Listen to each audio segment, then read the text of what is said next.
Thank you, Luca, and good morning, everybody. I'm Antonio Farina. I'm a covered bond analyst at S&P Global Rating, also a member of the ECBC's Global Issue Working Group.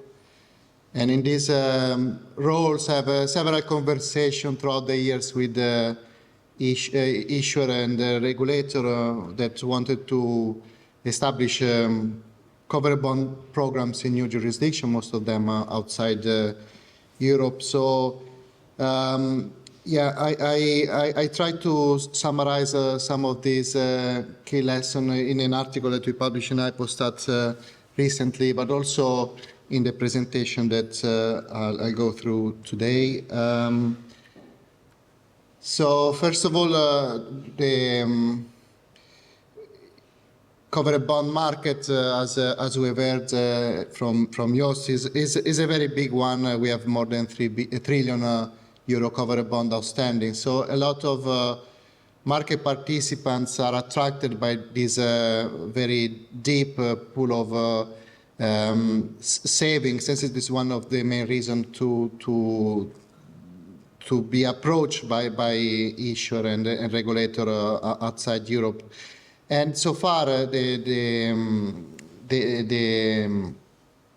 have seen that most of them have been successful in establishing these issuance activities. If we consider non-European Economic Area issuance, so we are talking about more than 500 billion outstanding covered bonds.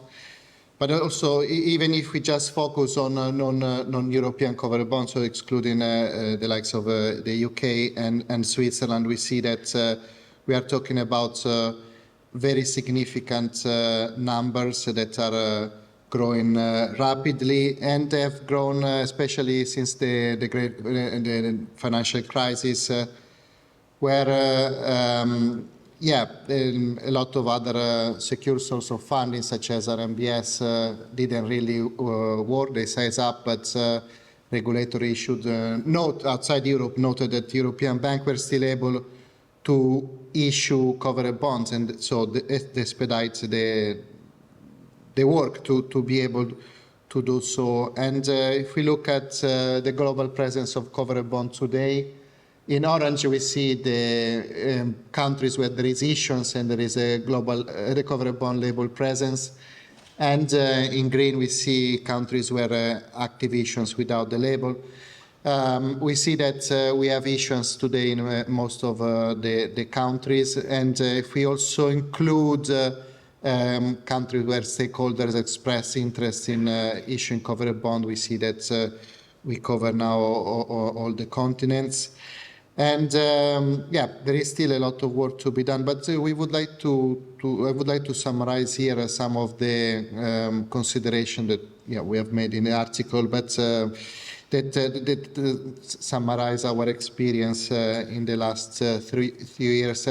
Rich has told us many interesting lessons about the presence of a legal framework, and I can only echo them. It's very important for investor, regulator, also for rating agencies, that there is a legislation in place. We see that at the initial stage of the long life of covered bonds, the jurisdiction were in Europe, but more recently, 2011, Australia, then Canada, Singapore, Korea, and more recently, Georgia, Morocco. We have seen the establishment of many new jurisdictions outside Europe. So legislation does a lot of things, decide which entities, typically financial institution, can issue covered bond, what are the characteristics of the assets that are included in covered pool, the protection for investor in terms of over-collateralization, in terms of liquidity, supervision, reporting, but generally also demonstrates the regulator and the issuer are behind and supportive of the products. What the chart that doesn't show, but I'll tell you nevertheless, is that the process can be long. For example, 2022 we have the first primary legislation in Morocco, but the draft legislation have been around for almost a decade, and still they lack secondary legislation. There are examples that where the process has been faster, and we are happy about that.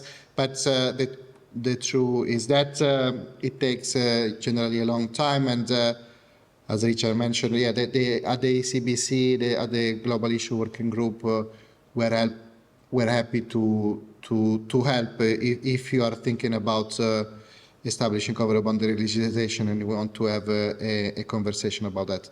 The other thing that it's helpful to remind is that not all the covered bond legislation works straight away because of a combination of factors. Maybe they don't meet the demand of a local issuer or the investor that you are targeting, or because there are other considerations on the asset side or on the general capital market size that do not really work. In fact, the covered bond legislation is most of the time necessary again to issue covered bond, but need to be to be put in a wider context. Here is an example within the European Union. You see that there are, beside the covered bond directive that define the products, define the key characteristic, there are many other bits and pieces of legislation and regulation that talk about covered bond. For example, describing the risk weighting for bank investor that buy covered bond, insurance investor buy covered bond, describing how covered bond will be treated in the case of bank insolvency, how the treatment for derivative agreements and so on and so forth. So again, it's important to have a covered bond legislation. It's important to have a good covered bond legislation, and it's also important to consider the wider context. And then finally, it's important to see that also on the asset side, there are the necessary level of protection. I think Anna was mentioning the ability to foreclose the property. This is very important if your collateral is mortgage assets and is not a given, unfortunately, something that you need to consider. If you cannot enforce the security on the assets, you will struggle to convince investors to buy your covered bonds, but even before then, you will struggle to convince your local banks to originate mortgage assets. And this, lead to the other consideration that I want to make here for a successful covered bond market is that you need to be sure that you align the interest of the issuer and what I would call here we can call it the business case, also the incentive and on the investor.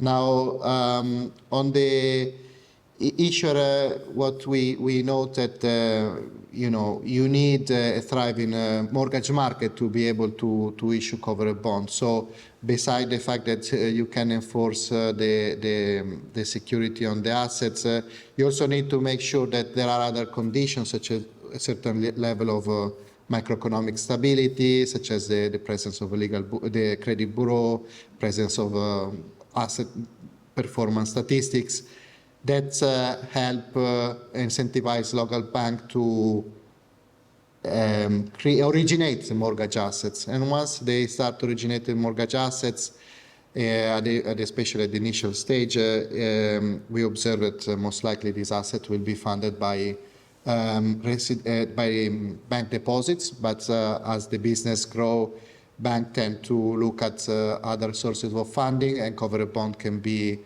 one option together with others, such as securitization, such as mortgage liquidity facility.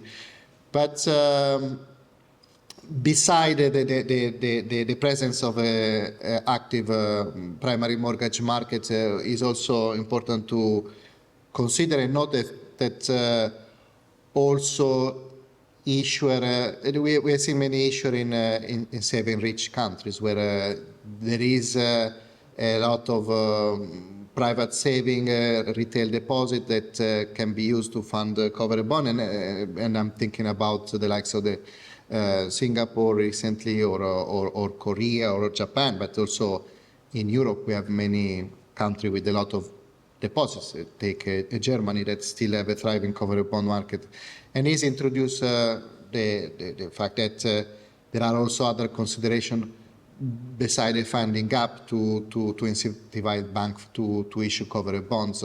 First of all, the covered bonds is a cheap source of funding, so introducing covered bond can reduce the cost in funding for local banks. Also, it's tend to be a good thing to diversify your funding sources, and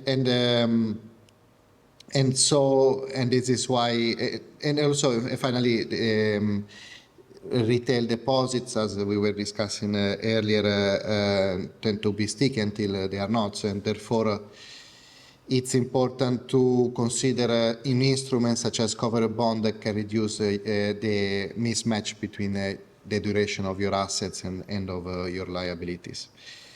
So if these considerations are there and incentives are there, there is an incentive for the issuer to come to the markets and issue covered bonds. Then you also need to make sure that you create the right incentive for the investor to buy the covered bonds. Obviously, there are some pricing consideration that Anna has mentioned. There are also some legal considerations, such as how covered bonds will be treated in case of in bank insolvency.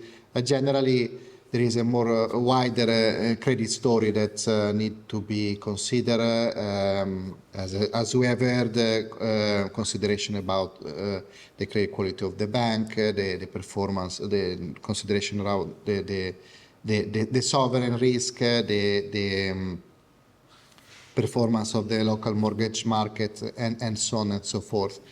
There are many dimensions. I would say that credit rating tend to be also one of these considerations with the investor, and we are no longer in a situation where covered bond is just a AAA market as it was maybe 15, 20 years ago. We've seen that investors become more comfortable with covered bonds, and also on a lower rating spectrum. We have seen a AA, single A, even lowly rated issues, but it is true that today most of the issues tend to be from single A and above, especially AA and AAA.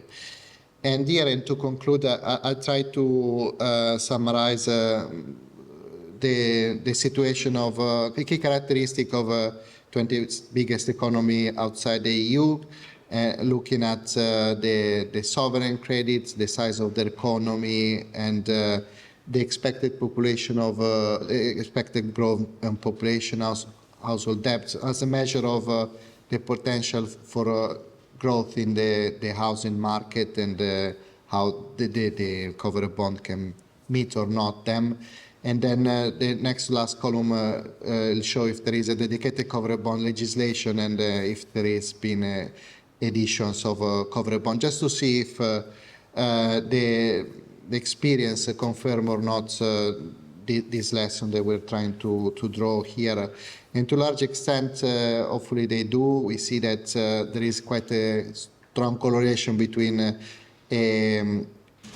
existing established mortgage markets in a highly rated country, and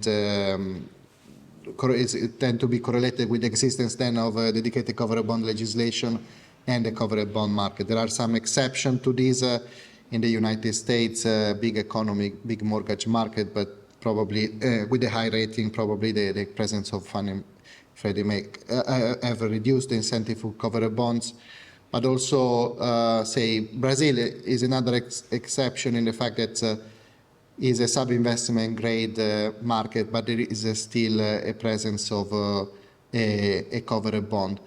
And this open to the last consideration that I would like to make today is that a number of these considerations, most of the considerations are valid today to attract these big pool of savings that have been traditionally the investor in covered bonds that are looking at a very safe product, as has been historically the case, and that was able and willing to invest out of covered bonds in new jurisdiction when they were new, such as Canada and in Australia and Korea, when, you know, very highly rated market, very established markets.